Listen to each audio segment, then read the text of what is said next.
तो जागते हुए ही सोते हैं, ना सोते हैं ना जागते हैं, ऐसा है। क्या बोलते हैं,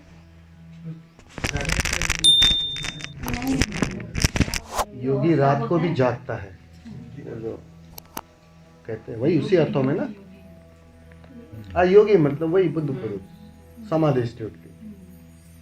तो जैसे हम आम इंसान जो सोते हैं, जो स्वप्न में तो शरीर से जो भी जो हमारा जो निकल के बाहर चला जाता है, जो विचरण करता है, शरीर तो सोता रहता है, जो भी है बोलने वाला, जो भी उसको क्या संबोधन देंगे, तो वो तो विचरण करने चला जाता है। तो हम आते हैं तो मुझे कुछ याद नहीं रहता जब हम जागते हैं तो। लेकिन बुद्ध पुरुष जब जाते हैं, सोते हैं, तो उनको तो सब याद रहता होगा कि किधर घूम रहे हैं, क्या हो रहा है। लाइन नहीं।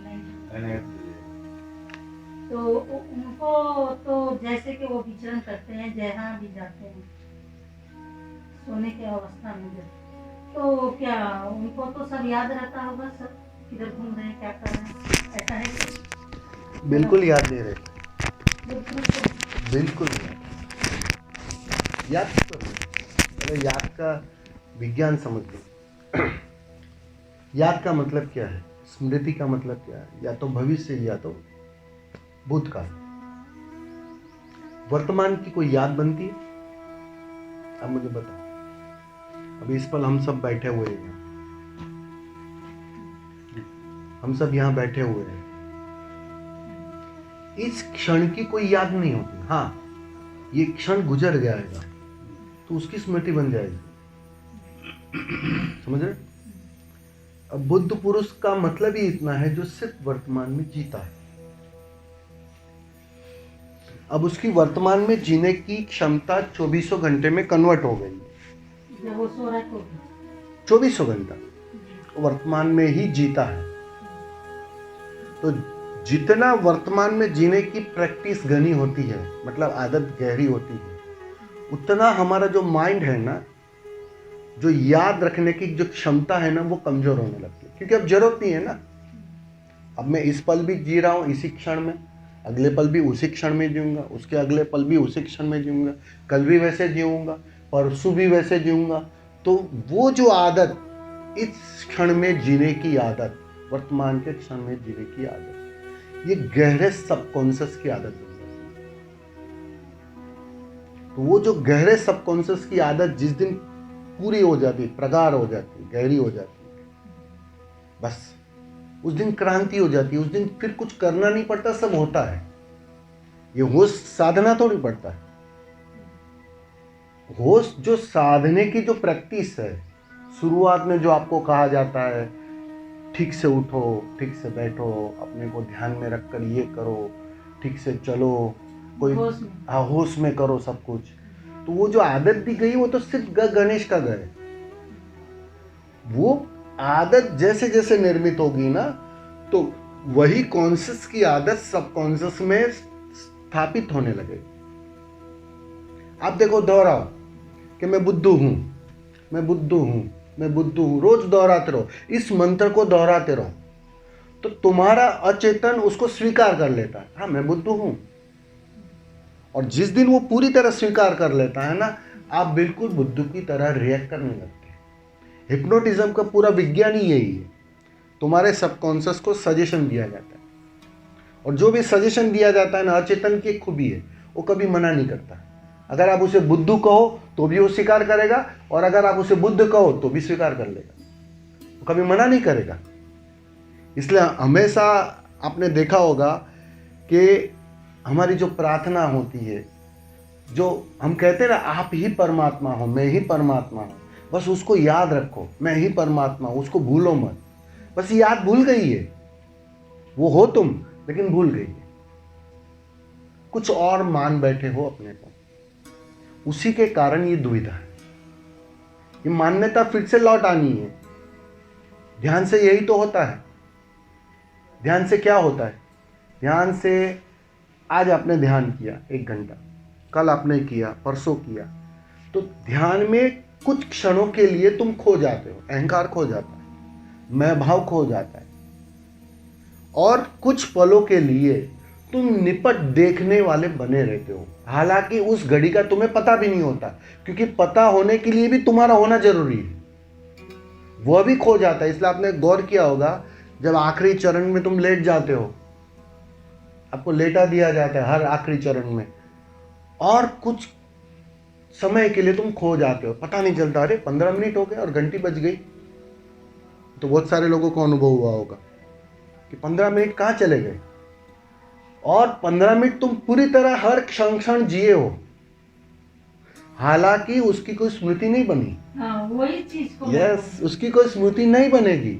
वही मैं कहना चाह रहा हूं, क्योंकि वो 15 मिनट आप हर क्षण जिए हो और देखने वाले बने रहे हो। ये आदत हमारे स्वभाव की आदत है, हमारा चैतन्य की जो आदत हम जो है वास्तव में। हितेश तो मेरी पहचान है, आइडेंटिटी है, मैं हितेश नहीं हूं, लेकिन उसके भीतर जो ये सब देख रहा है, वो जान रहा है, जिसे हम साक्षी कहते हैं, उसकी जो आदत है ना, वो ये आदत है। अब वह आदत जैसे जैसे फिर से घनी होगी अचेतन में, उतना करने की दौड़ समाप्त होने लगेगी। होश साधना नहीं पड़ेगा, होश सधने लगे। समझ रहे? तो एक दिन वो इतना सध जाता है कि फिर तुम सो, उठो, बैठो, कुछ भी करो, क्रोध भी करो, क्रोध शरीर के तल पर चलते रहेगा, और भीतर कोई है वो जानते रहेगा कि क्रोध घटित हो रहा है।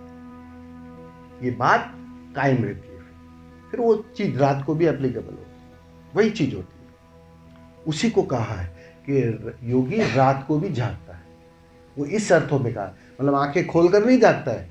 योगी जैसी नींद लेता है वो तो आप भी नहीं ले सकते हो, क्योंकि कोई स्वप्न नहीं है, कोई विचार नहीं है, कोई ऊहापोह नहीं है, कोई भविष्य नहीं है, सिर्फ शुद्धतम वर्तमान में।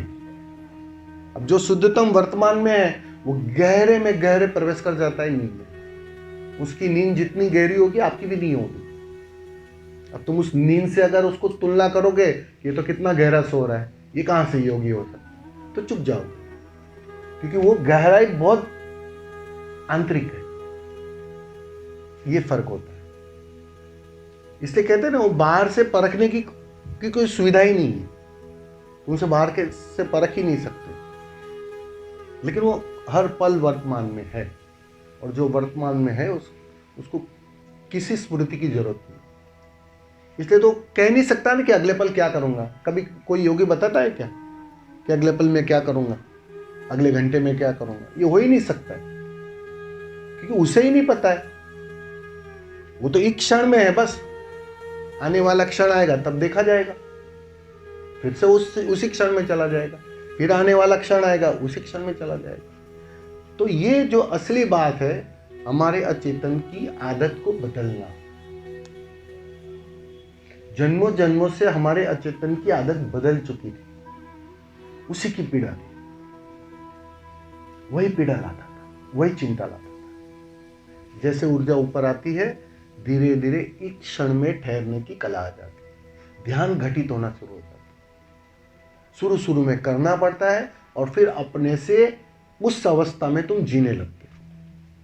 इसलिए तुमने देखा, योगी का जैसे ही गहराई आ जाती है, ध्यान घट जाता है, उसके प्रयोग बंद हो जाते हैं, उसको प्रयोग की भी अब जरूरत नहीं। तो जो जी रहा है वही ध्यान है, वो अवस्था आ जाती है। लेकिन तब तक करना पड़ेगा, जब तक तुम्हारे अचेतन का जो 90% है वह पूरी तरह राजी ना हो जाए, पूरी तरह नई आदत में निर्मित ना हो जाए, तब तक ध्यान के प्रयोग करने पड़ेंगे, ठीक से करने पड़ेंगे। और अगर वो ठीक से किए तो वो डेफिनेटली वो परिणाम ले आएगी। इसलिए जो भी मनुष्य बिना स्वप्न का जो सोते हैं, आम मनुष्य जैसे सोते हैं, जो उनको कुछ भी याद नहीं रहता है, एक तरह से वो स्मृति नहीं बनती है जिनकी कहाँ थे, तो उसमें क्या बोलेंगे? नहीं, ऐसा नहीं, कोई अवस्था हुई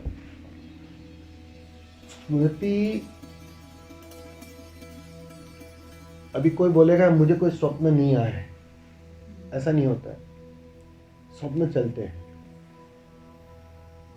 केवल 2 घंटे की जो नींद होती है ना हमारी, गहरी नींद जिसको बोलते हैं, उस समय स्वप्न नहीं होते, जब हमारा बॉडी का टेम्परेचर 2 डिग्री कम हो जाता है। वो 2 घंटे सबके अलग अलग होते हैं, किसी का 3 से 5 रहेगा, किसी का 5 से 7 रहेगा, किसी का 4 से 6 रहेगा। गहरी नींद जिसको हम बोलते हैं। अभी तो पता है तुम्हें, वॉच आती है, वो बताती है नींद कितनी गहरी है।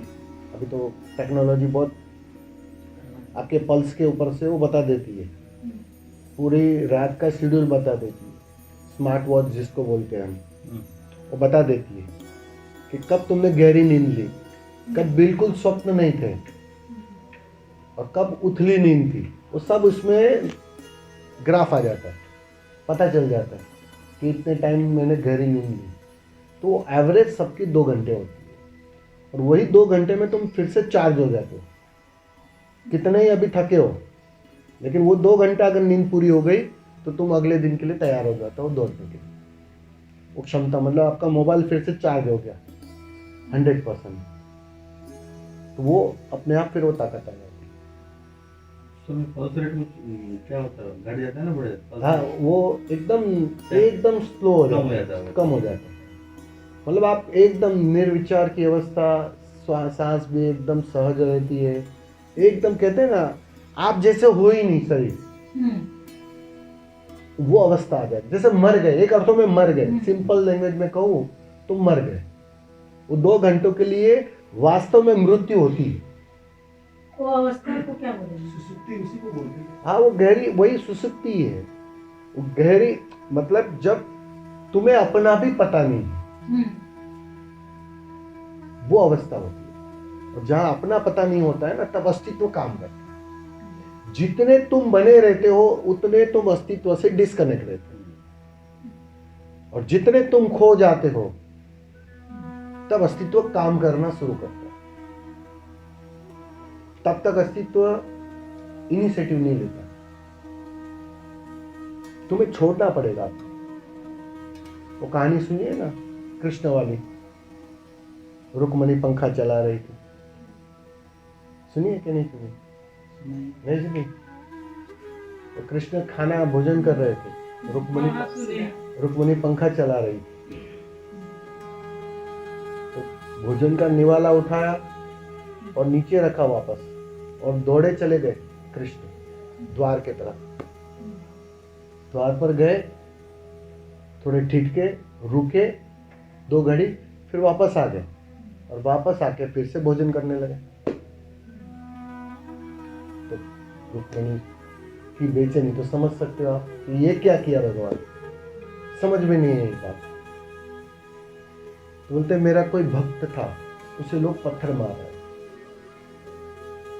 उसके सर से खून निकल रहा था, वो मुझे पुकार रहा था कि हे कृष्ण, हे कृष्ण, मुझे जाना ही पड़ेगा ना। तो बोलते वो बात तो समझ में आ रही है, लेकिन आप वापस क्यों आए? बोलते कुछ नहीं, मैं द्वार तक पहुंचा और मैंने देखा उसने खुद में पत्थर उठा लिया सामने मारने के, अब मेरी जरूरत नहीं है। तो वापस आके वो भोजन करने लगे। मतलब वह पूरी तरह काम ही तब करता है जब तुम अहंकार शून्य होते हो। इसी को समाधि कहा। ये सारी जो साधना है उसी की साधना है कि तुम बीच से कैसे हट जाओ। ये तुम जो बीच बीच में आ रहे हो वही दुविधा है।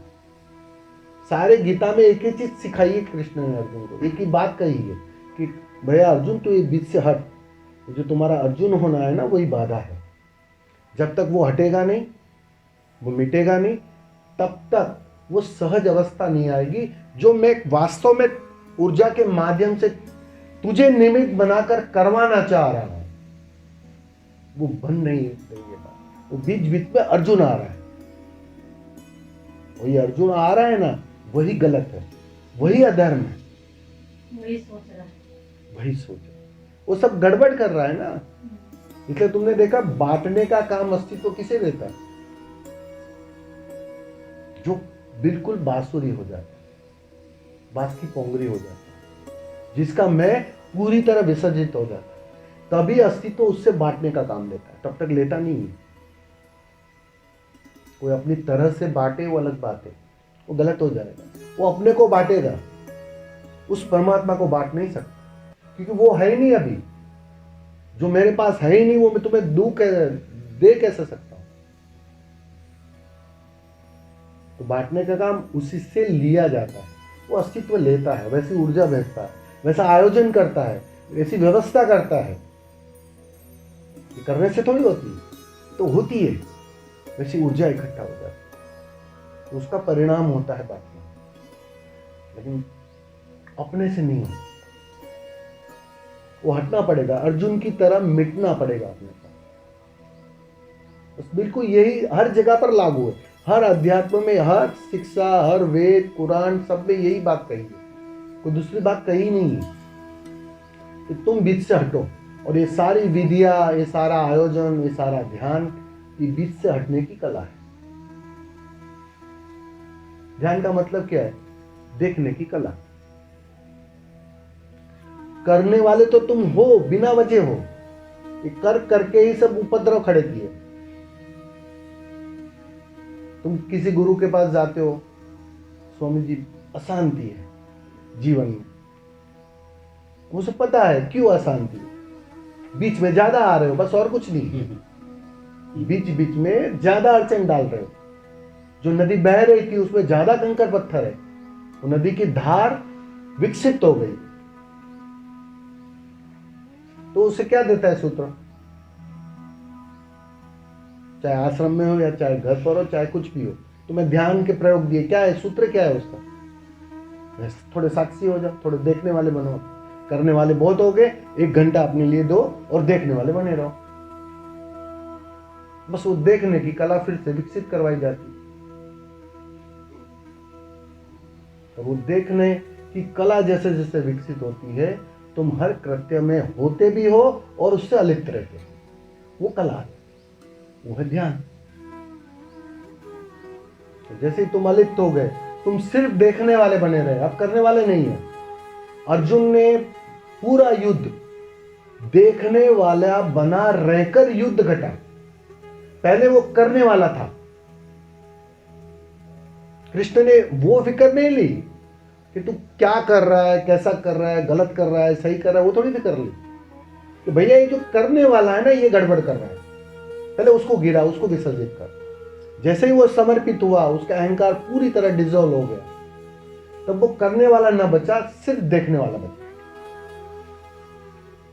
अर्जुन ने पूरा युद्ध देखा। अब तुम्हें लगेगा ये देखा की भाषा बुद्धि को समझ ना आएगी, किया नहीं, देखा। अर्जुन देख रहा था, कोई अज्ञात ताकत, अज्ञात शक्ति, कोई स्रोत मेरे भीतर प्रवेश कर रहा है, मुझे निमित्त की तरह उपयोग कर रहा है मेरा, और वही मुझे प्रेरणा दे रहा है, ये वाण ले, वह वाण ले, इसको चला, उसको चला। कोई और अज्ञात शक्ति वो मुझसे काम ले रही थी, वो मैंने देखा। समझ रहे हो? लड़ा या किया वो नहीं। तो पहले लड़ने जा रहा था, कृष्ण ने वही रोका कि भाई तू लड़ने वाले के चक्कर में मत पड़। ये अभी वो जो इनका फोन था अभी उसको वही समझा रहा था, उसका वही सवाल था, ये निष्काम कर्म कैसे करे, वो समझ में नहीं आ रहा। वही उसका प्रश्न था, तो उसी के संबंध में।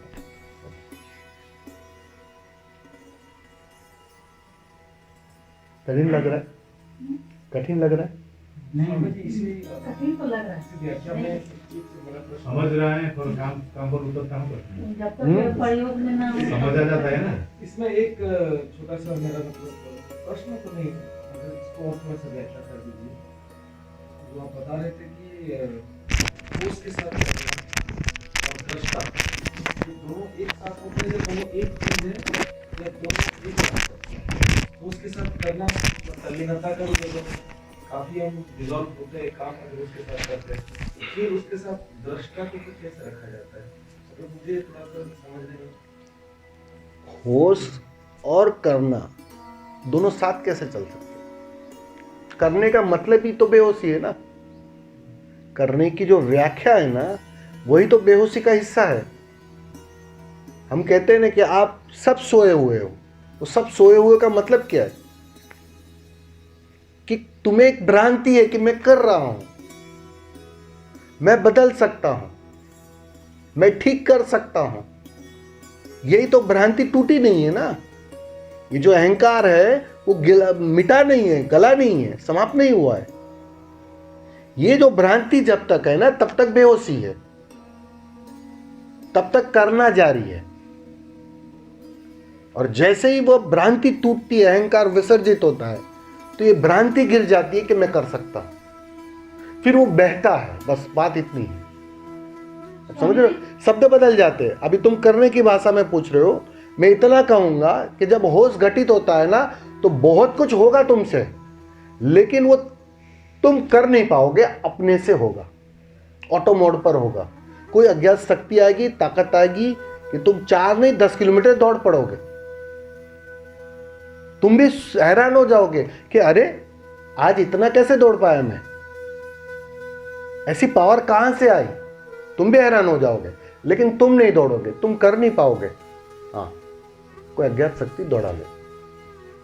तो वो बिल्कुल वैसा ही है कि जैसे नदी बह रही है, अब अपने को बीच में रोकती नहीं है, वो करती थी, कोई एफर्ट्स नहीं लेती, अपने आप होती है, वो गड्ढा हो जाता है। और जैसे गड्ढे समंदर है तो हर नदी समंदर की तरफ खींची चली आई। क्यों? क्या कला है समंदर के पास? सोचो कि हर नदी को बिना बताए, बिना कुछ किए आमंत्रित कर देता है और अपने में समा लेती है। समंदर अपने में समा लेता है हर नदी को। क्या कला है उसके पास? क्या है, क्या खूबी है? वो गड्ढा है, शून्य है, उसके अंदर एक गहराई है। वो गड्ढा होना बस चारों तरफ की नदियों को आमंत्रण बन जाता है। बस ऐसा ही जब तुम अहंकार शून्य हो जाते हो ना, जब ईगोलेसनेस आ जाती है ना, वैसा ही समंदर जैसा गड्ढा बन जाता है तुम्हारे अंदर हर तरह से। अब देखना, जैसे ही अहंकार डिसॉल्व होने लगेगा, तुम प्रेमपूर्ण होने लगोगे, तुमसे प्रेम बहने लगेगा। और जितना प्रेम बहेगा उतने लोगों से प्रेम मिलना शुरू हो जाएगा, बिना मांगे, बिना कोशिश के। पहले ढूंढ ढूंढ के जाते थे तो भी प्रेम दे नहीं पाते थे और ले नहीं पाते थे। यही तो बेचैनी थी। हर पति पत्नी का यही तो झगड़ा होता है, मैं इतना प्रेम दे रही हूं, वो मुझे नहीं दे रहे, है ना। ये मुझे नहीं दे रहे, मैं उसे नहीं दे रहा हूं, वही झगड़ा होता है ना। जाएगा कहां? कंगाल है सब प्रेम में। वो स्रोत खुलने चाहिए, वो गड्ढे होना चाहिए।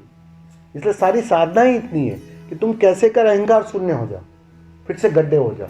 और गड्ढे होते ही जो चीज तुम सोच नहीं सकते वो होने लगती है।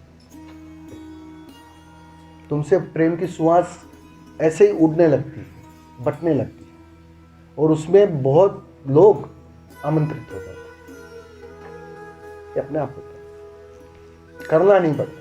करने की भाषा गलत, करना पड़े तब तक गलत, ध्यान भी करना पड़े तब तक गलत। वो अवस्था होनी चाहिए, दशा होनी चाहिए, स्वभाव बनना चाहिए, तब सब सही। यहां सब ऑटो मोड पर चल रहा है, तुम जरा गौर करना। कोई एक चीज बताओ कि जो तुम कर सकते हो, एक चीज बताओ। कोई, इतने सारे लोग हैं, तो एक आध मुझे भी बता दो। अभी हम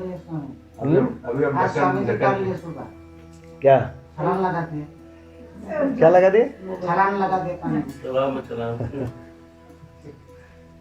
कल आप बहुत बताए, जब बेड में कौन सी बेड में आप सोओगे आपको थोड़ी पता था।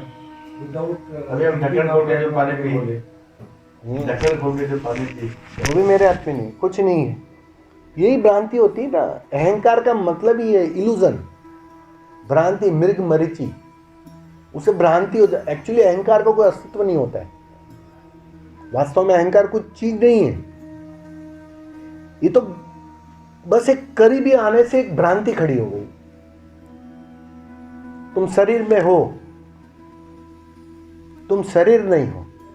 अब शरीर से इतने करीब हो ना, तो भ्रांति खड़ी हो जाती है कि मैं ही शरीर हूं। बस ये भ्रांति मन को जन्म देती है और मन निर्मित होने लगता है, सघन होने लगता है। और मन का स्वभाव है बेचैनी, तनाव, दो में बांटना। जैसे ही मन आएगा तुम अच्छा और बुरा में कन्वर्ट करने लगो। जैसे ही मन आएगा तुम शुभ अशुभ में कन्वर्ट करने लगो। और जैसे ही शुभ अशुभ हुआ, अच्छा बुरा हुआ, पीड़ा शुरू। मन गया, अमनी अवस्था आई कि फिर से द्वैत चला गया, अच्छा भी गया बुरा भी गया। अब कैसी बेचैनी, अब कैसा तनाव। मन का स्वभाव है वो दो दिखाता है और मांग एक की करता है। अब तुम्हें पूछो बुरा चाहिए, तुम बोले नहीं अच्छा चाहिए। समझ रहे? मन यही तो चाहता है ना कि अच्छा चाहिए, लेकिन उसे पता नहीं है भाई तू अच्छा मांगेगा ना, उसके उस सिक्के के पीछे बुरा भी पड़ा है। सिक्का अधूरा नहीं ले सकते हो तुम। बहुत बढ़िया है। अच्छा मांगा कि बुरा आएगा पीछे, शुभ मांगा कि अशुभ आएगा पीछे। ये नियम है। या तो सिक्का पूरा फेंक दो कि मुझे सिक्का ही नहीं चाहिए, ना अच्छा चाहिए ना बुरा चाहिए, तो तुम आनंदित हो। या सिक्का पूरा स्वीकार कर लो, फिर बुरे के लिए भी राजी हो जाओ, तो भी चल जाएगा। लेकिन अधूरा सिक्का नहीं मिल सकता, यह असंभव बात है। और हमारा मन अधूरा सिक्का चाहता है। बस यही जीवन की पीड़ा है। खाली हेड से बस इतनी बात भी समझ में आ जाए ना, तो उन्हें मन का खेल समझ में आ जाए कि वो अधूरा सिक्का मांग रहा है। और यहां सुविधा एक ही है, या तो सिक्का पूरा स्वीकार करो या पूरा सिक्का छोड़ दो। ये दो में से एक भी तैयारी हो गई ना आपकी, क्रांति घट जाएगी, समाधि घट जाएगी।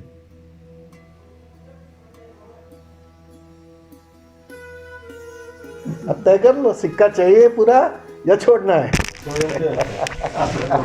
नहीं, वो सबकी अपने अपनी हक है।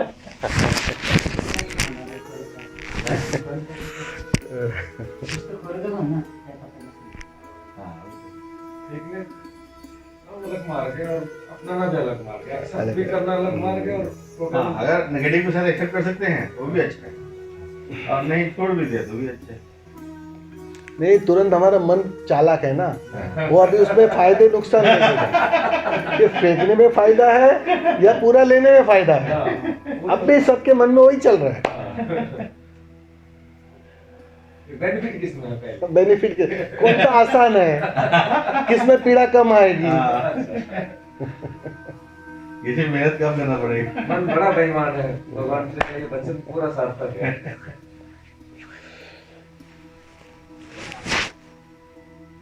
क्या मतलब उसे बोलते हैं चालबाज है, नहीं मन बहुत चालबाज है। सीधा डायरेक्ट बेईमान वर्ड भी यूज करते हैं।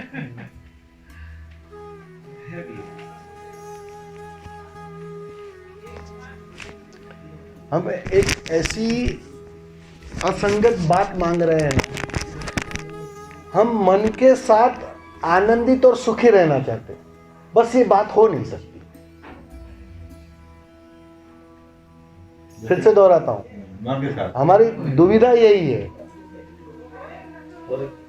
हम मन के साथ समझते कि मन को साथ में रखते हुए आनंद को उपलब्ध हो जाए, सुख पाले, सब कुछ ठीक कर ले।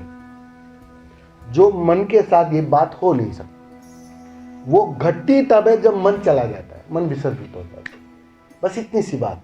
अगर सारा अध्यात्म समझना है तो ये दो वाक्य में आ गए। समाधि उपलब्ध कब होती है?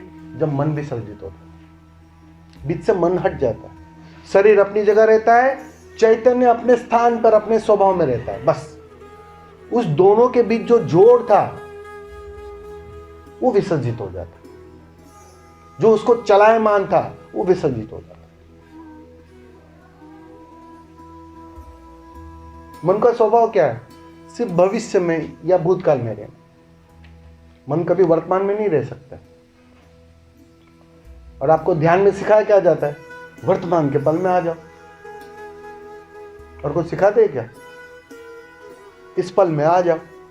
इस पल में आते ही मन गया, क्योंकि मन को स्पेस चाहिए भविष्य में और भूतकाल में, उसके बिना मन रह ही नहीं सकता।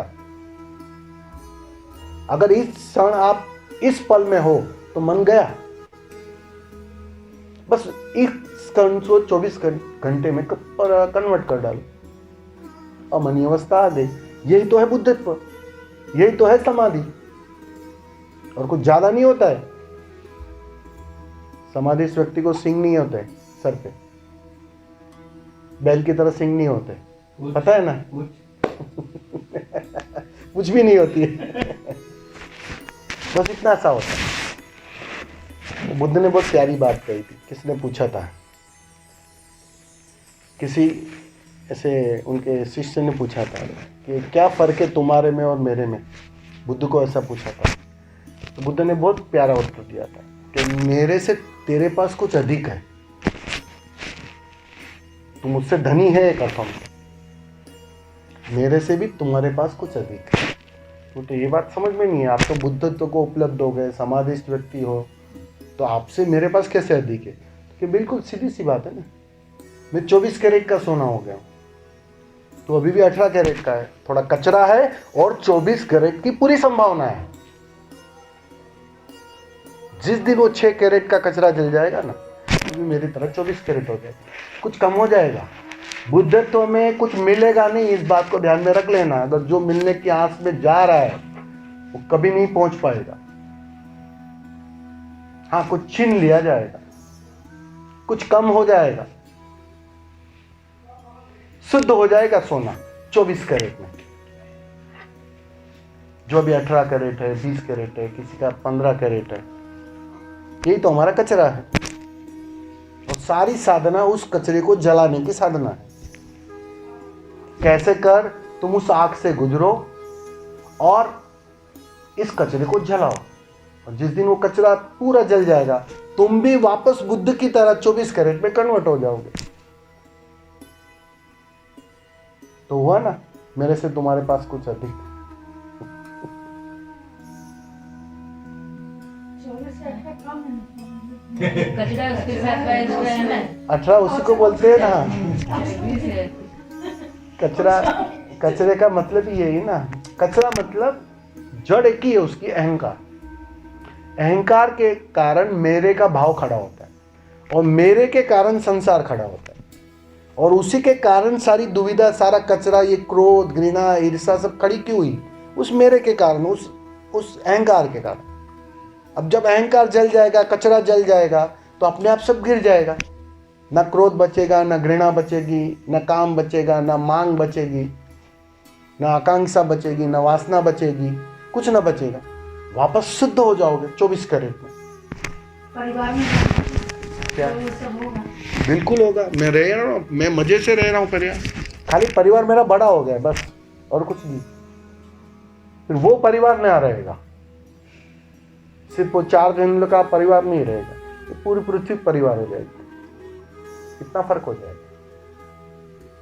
वो परिवार जो हुआ वो आपके हिसाब से है, जैसे कि रास्ता एक ही, कोई आगे है कोई पीछे है, लेकिन आपका हिसाब का है। और जो परिवार में हम रहते हैं तो मेरे बिना हिसाब का, मेरे बिना ही, मतलब मेरा और विचार उनका विचार मिलता नहीं है ना, तो मेरे बिना हिसाब का है। बिना नहीं, ऐसा कुछ नहीं है। देखो यहाँ कैसा भी हो, वो सुकरात कहता था ना कि पत्नी बुरी हो तो भी फायदा है, और अच्छी हो तो भी फायदा है। कि दोनों में वैराग्य हो। दोनों में वैराग्य आएगा, दोनों में। इसलिए चिंता मत करो। और जितनी बुरी परिस्थिति होती है ना, उतनी तुम्हारी यात्रा की संभावना बढ़ जाती है। तो तुम्हें पता नहीं है मजे की बात। लोग वही सवाल मेरे पास लेकर आते ज़्यादातर। घर में परिस्थिति नहीं है, लोग ध्यान नहीं करने देते मुझे, ये मैं बोला तो तेरे ध्यान घटने की संभावना ज़्यादा है। जितनी सुविधा होती है ना, उतना कठिन होता है ध्यान करना। क्योंकि ध्यान करता कौन है? ये जो शुरू में मन ही तो करता है ना ध्यान, ये अहंकारी तो करता है। अहंकारी तो दौड़ते दौड़ते आश्रमों में जाता है, मन ही तो जाता है। तो मन को जब चैलेंज मिलता है ना, तो जरूर करता है। मैं जब आ रहा था तो मेरी वाइफ बोलती है कि तुमको शर्म नहीं आता है, अकेले चले जाते हो, सबको छोड़ के चले जाते हो। बोले तुमको तो बोलते तुम जाते नहीं हो, तो तुम भी मत जाओ ना। बोले तो तुमको जहाँ जाना होता वहाँ तो लेके जाते हैं, लेकिन यहाँ बोलते तुम जाती नहीं हो।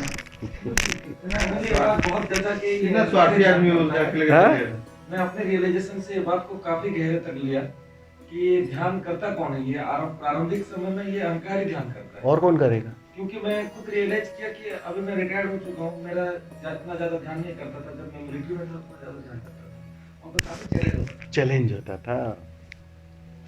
तो जितनी ऑपोजिट परिस्थिति होती है ना, उतना आसान होता है ध्यान में डुबकी लगाना। जितनी सुविधा होती है उतना कठिन होता है।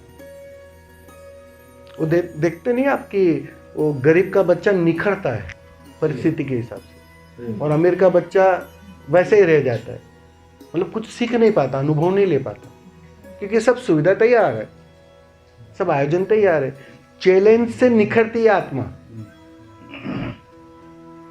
तो वो चैलेंज चाहिए। तो वो चैलेंज तो कौन देगा? कोई बाहर वाला थोड़ी देगा, वो पत्नी ही देगी, या पति देगा, कोई और देगा, बेटा देगा, आसपास की परिस्थिति देगी, और कौन देगा? बॉस देगा। तो परिस्थिति देती। एक बात समझ लो, ये सब मिलके तुम्हें समाधि तक पहुंचाने के लिए एक आयोजन किया जाता है। ये जितनी भी परिस्थितियां हैं सब माध्यम है। इसलिए किसी को भी गलती से, घृणा से मत देखना, नाराजगी से मत देखना। मैंने कल आपकी बात थी ना सर, आपको ये बोला था कि धन्यवाद देना, ये सब तुम्हारा काम कर रहे हैं, इतना मैं कह सकता हूं। जो शायद तुम अकेले कर नहीं सकते थे, ये सब मिलके तुम्हारे लिए काम कर रहे हैं कि भाई ये बहन जी समाधि तक पहुंच जाए। अब धन्यवाद नहीं दोगे उसे? सब धक्का दे रहे, सारा संसार वही आयोजन कर रहा है। चिढ़ाते हैं चिढ़ाते हैं। मैं कल सच में बहुतों को धन्यवाद दिया स्वामी जी। आप बोलने के बाद कल मैं फीलिंग्स में अलग फीलिंग्स में काफी एक लंबा लिस्ट निकला मेरे अंदर से। लंबा लिस्ट में मैं सबको कल धन्यवाद दिया। जो जैनों में प्रतिक्रमण की जो व्यवस्था है ना, वही तो व्यवस्था है कि याद कर करके उनसे माफी मांगनी है, क्योंकि उनके लिए अनजाने में, बेहोशी में बहुत कुछ ऐसे वर्ड्स निकल गए, ऐसा भाव निकल गया कि इसका बुरा हो जाए, उसका बुरा हो जाए। अब जितना तुम जैसा डालोगे वैसा लौटता है। तो उसी अर्थों में है वो कि भाई जितने तुम उनको क्षमा करोगे, उसके लिए भाव अच्छा करोगे, तो सीधी बात है वो अपने लिए लौट आएगा, अस्तित्व वो आयोजन कर देगा।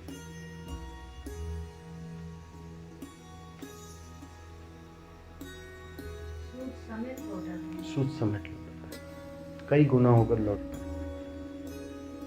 इसमें ब्याज भी ज्यादा है थोड़ा।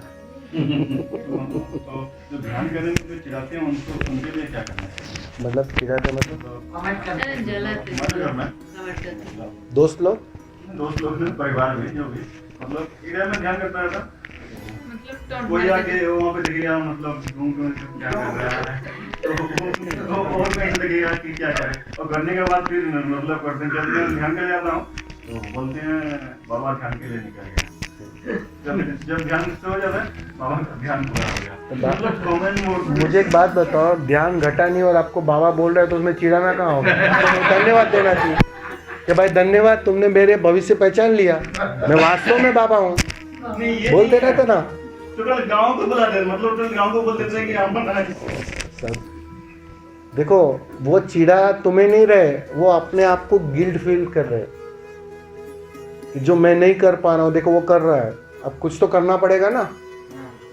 उनके अंदर ऐसा नहीं रहता है, वो तो उनकी इंफिनिटी कॉम्प्लेक्स है। इंफिनिटी कॉम्प्लेक्स है और कुछ तो नहीं फिर तो जाहिर करेगा ना, तो फिर तो कमेंट पड़ेगा। वो ऐसे ही निकलता है, गुस्सा इससे ऐसे ही निकलता है।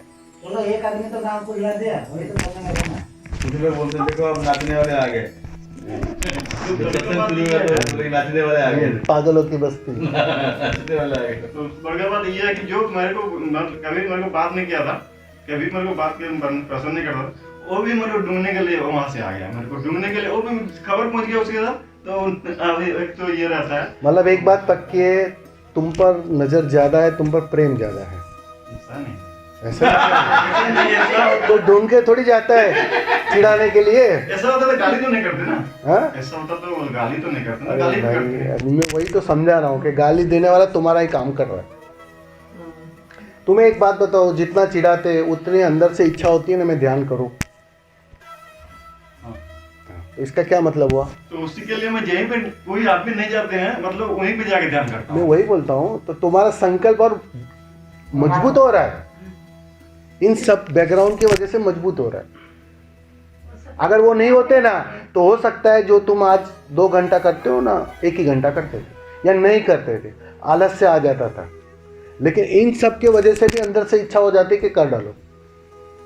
तो वो तुम्हारा काम कर रहे हैं, आपको अभी पता नहीं है, वो बाद में आप बोलोगे, धन्यवाद दोगे उसका, इतना मैं कह सकता हूँ। स्वामी जी मेरी वाइफ दुखी रहती है, क्या करें? उसका तो मेरे पास भी उत्तर नहीं है। वाइफ को सुखी करने का उत्तर मेरे पास नहीं है। इनकी वाइफ फोन करेगी और वहीं जाके बैठे होंगे और क्या कर रहे होंगे। ये सबसे कठिन सवाल है, ये इसका उत्तर मैं नहीं दे पाता। अरे मैं तो चाहता हूँ कैसे खुश रहे, लेकिन यार उसको हम मतलब चाहते हैं कि, लेकिन वो हमेशा दुखी रहती है। क्या करें? तो वाइफ को भी ऐसी कह रही बस मेरा टेंशन। अरे तुम नहीं पहन रहे हैं ना, कोई जबरदस्ती नहीं कर सकते फोन ना। वाईफाई में क्या करते हो, उनको लगा दो। अरे कुछ नहीं, वो चाहिए नहीं। बोलते हैं कि तुमको देखना ही है, तुम्हारे भाई लोग क्या कर रहे हैं, तुम क्या कर रहे हो। अरे देखो सब ये कर रहे हैं, वो कर रहे हैं, क्यों मतलब वो कहाँ जा रहे हो बेकार में, परिवार को छोड़ के, इसको छोड़ के, उसको छोड़ के क्यों जाते हो, मत जाओ। हम बोले अरे तो तुम्हारी तो सब व्यवस्था, हमें प्रॉब्लम कुछ नहीं, ज्वाइंट फैमिली है, सब सुविधा है, उसको प्रॉब्लम कुछ नहीं है, तभी काम चले जाते हैं। जैसे यहाँ वहाँ मतलब जैसे शिविर में या कहीं, तो उसको वो दुखी हो जाती है, रोने लगती है।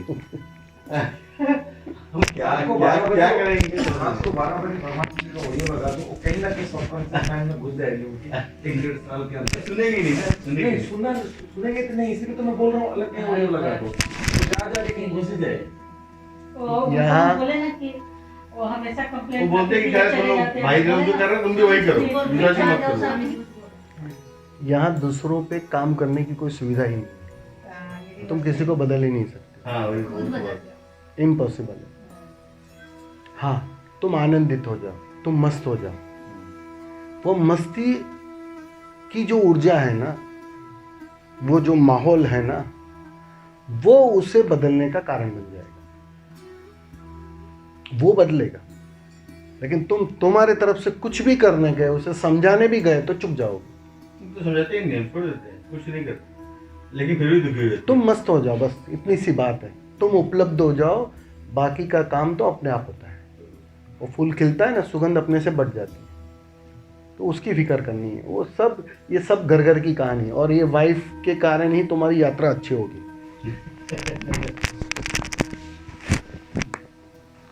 ये हर एक घर में ऐसा ही होता है, कभी वाइफ के रिलेटेड प्रॉब्लम होता है, कभी हस्बैंड के रिलेटेड प्रॉब्लम। स्वामी जी और बात क्वेश्चन नहीं है, बोलिए। ये है, बहुत दिन से मैं कुछ सोचा था कि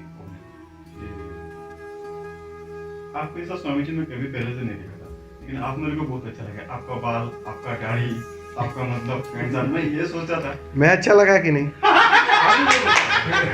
दाढ़ी बाल आपको अच्छे लगे, मैं अच्छा लगा कि नहीं? बहुत अच्छा लगा, लेकिन मैं ये सोचा था कि हमेशा ये गाउन वाउन पहन के ये सब ऐसा सिखाने वाला कल स्वामी जी, मैं ये सोच रहा था कि हमारी तरह टी शर्ट और पैंट पहन के चलते।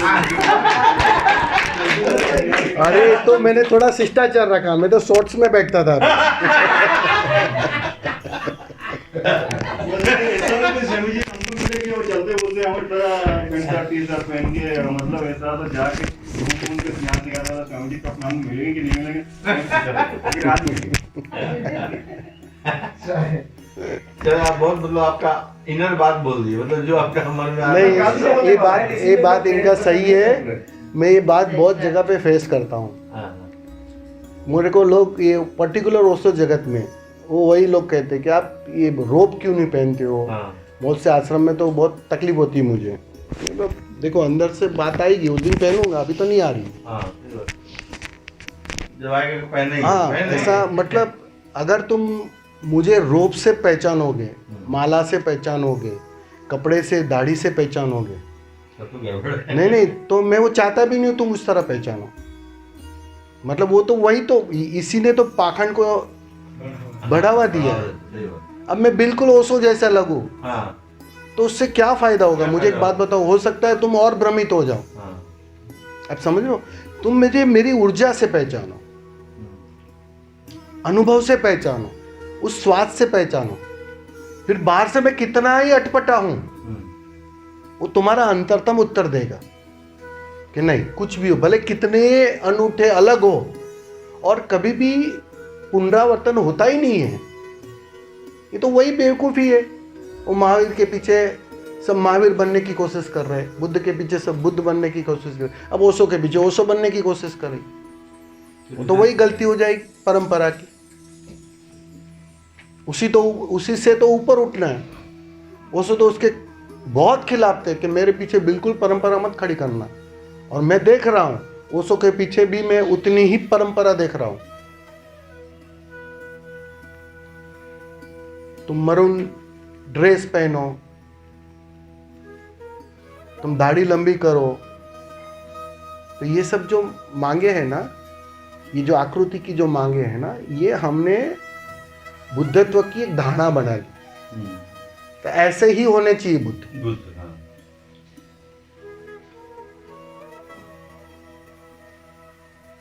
मुझे तो अभी ऐसा लगता है ओशो ने जानबूझ के दाढ़ी रखी थी, क्योंकि आगे के सारे तीर्थंकरों को दाढ़ी नहीं थी। 24 तीर्थंकरों को दाढ़ी नहीं थी, कृष्ण को दाढ़ी नहीं थी, तो ओशो ने जानबूझ के रखी होगी कि भाई वो धारणा तो तोड़नी पड़ेगी ना। अब तुम उस वही चीज दोहरा रहे हो कि तुम्हें दाढ़ी वाला ही चाहिए। हमें नहीं। नहीं, एक जनरल बता रहा हूं, एक मेंटालिटी है। ऐसा नहीं होता है, वो एक सब खेल है, मन का खेल है बस। वो अगर समझ जाओ ना तो किसी चीज की जरूरत नहीं है। हाँ, अंदर से ऊर्जा सब उत्तर देती है। तुम किसके पास बैठते हो ना, वहाँ उत्तर मिल जाता है। अगर थोड़े भी तुम सेंसिटिव हो, थोड़ा भी ध्यान का स्वाद है, वो उत्तर दे देता है, स्वाद मिल ही जाता है। और पर्टिकुलर फीमेल्स तो उसकी सिक्स सेंस तो बहुत पावरफुल रहती है। वो तो महसूस कर लेती है तुरंत कि भाई व्यक्ति के पास बैठना है, नहीं बैठना है। अरे ये व्यक्ति के साथ बैठा, बहुत नेगेटिव व्यक्ति था, 10 मिनट बैठ नहीं पाती हो, उठ के चली जाती। वो पकड़ लेती, वो भाव पकड़ लेती, इंटेंशन पकड़ लेती। तो जिसका कोई इंटेंशन नहीं है, जो शुद्धतम अवस्था में है, जिसकी ऊर्जा सहज बह रही है, जो अहंकार शून्य है, तो क्या वो सुगंध तुम्हारे नाकों में नहीं आएगी, नासापुटों में नहीं आएगी? जरूरी है क्या कि गुलाब का रंग लाल ही होना चाहिए या पीला ही होना चाहिए? कुछ भी होना चाहिए? वही धारणा तो तोड़नी है ना। कुछ भी हो सकता है बाहर से, और बाहर से उसको तुम गलती से भी परखना मत, वरना चुप जाओगे। तुम्हारे पास भी रहता होगा, तुम्हारे पड़ोस में भी रहता होगा, तुम कभी जीवन भर उसे पहचान नहीं पाओगे अगर बाहर से देखने गए तो। उसे जानने का एक ही उपाय है, वो है भीतर ऊर्जा से। थोड़ा ध्यान में जाना पड़ेगा, थोड़ा स्वाद तुम्हारा भी होना चाहिए, तो तभी तो जांच कर पाओगे ना। तुम्हारी अपना स्वाद होना चाहिए, उस अहंकार शून्यता की कोई झलकियां तुम्हें अपनी होनी चाहिए अनुभव में, तभी तो तुम परख पाओगे। तभी तो वो ऊर्जा तुम्हारी ऊर्जा को उपसाती, जगाती है, आह्वान देती है। वो आह्वान की आवाज तुम्हें पकड़ में आएगी, तुम उसके जैसे हो जाओगे। फिर चिंता मत करना वो बाहर क्या कर रहा है, दाढ़ी रख रहा है या बाल है नहीं है, सफेद है काले है, वो चिंता मत करना। हमने एक्चुअली ओशो को इतना सुना और सारे संतों को सुनते हैं, तो हम क्या करते हैं, एक छवि बना लेते हैं बुद्ध पुरुष की, एक इमेज बना लेते हैं, और उसी इमेज को हर नए में ढूंढने की कोशिश करते हैं। कैसा ही होना चाहिए, इससे अलग कैसे हो सकता है, इससे अनूठा कैसे हो सकता है। लेकिन आप देखते नहीं हो कि आज तक कोई दूसरे जैसा बना ही नहीं है, कोई भी नहीं, कोई लेना देना नहीं। बुद्ध अलग है, कबीर अलग है, नानक अलग है, मीरा अलग है, मीरा की मस्ती अलग है, ओशो अलग है। जिन्होंने भी पाया वो अपने में अनूठे हैं। गुरजीएफ अलग। अभी देखो एक ही समय में अलग अलग जगह पर, अलग अलग क्षेत्र में बहुत सारे लोग हो गए इसी लास्ट 100 साल के अंदर। जे कृष्णमूर्ति हो गए, ओशो हो गए, रामकृष्ण हो गए, गुरजीएफ हो गए यूनान में। तो सब जगह पे अलग अलग लोग हो गए, सब खिले हुए फूल थे। अब इनमें कोई भी साम्यता बता सकते हो? कोई टकलू है, कोई दाढ़ी वाला है, कोई बिल्कुल दाढ़ी नहीं है। जय कृष्णमूर्ति दाढ़ी नहीं थी बिल्कुल, समझ रहे हो ना? तो सब अनूठे थे अपने में। उसको आप मिला ही नहीं सकते, किसी को एक दूसरे से परख ही नहीं सकते। अगर वो लोग उसी धंधे में लग गए होते तो वो सो भी कहते भाई महर्षि रमन जैसा मुझे होना चाहिए था या कबीर जैसा होना चाहिए था, तो चुक जाते थे। यही धंधे में हम लोग लगे। ख्याल में आ रहा है ना ये बात? इसलिए वो बाहर से देखो मत। वो तो 3 दिन हो ना साथ में, बस ऊर्जा सब कुछ उत्तर दे देगी। साथ में रहोगे सब उत्तर मिल जाएंगे। स्वाद ही तुम्हारा अनुभव ही उत्तर दे देगा।